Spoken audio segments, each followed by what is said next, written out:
যুক্তরাষ্ট্রের সাবেক president Joe Biden ভয়ানক প্রোস্টেট ক্যান্সারে আক্রান্ত হয়েছে। এই খবর জানিয়েছে সরাসরি বিবিসি।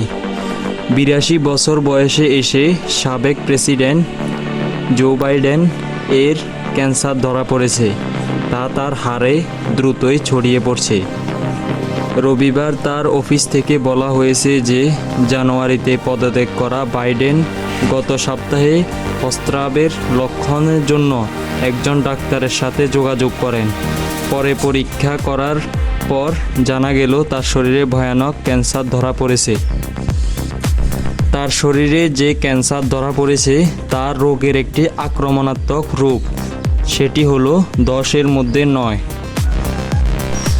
তার রোগের খবর পাওয়ার পর প্রেসিডেন্ট ডোনাল্ড ট্রাম্প সরাসরি তার সোশ্যাল মিডিয়ায় এসে বলে, আমি এবং আমার পরিবার সকলেই এটার জন্য দুঃখ প্রকাশ করছি এবং তাড়াতাড়ি তার সুস্থতা কামনা করছি।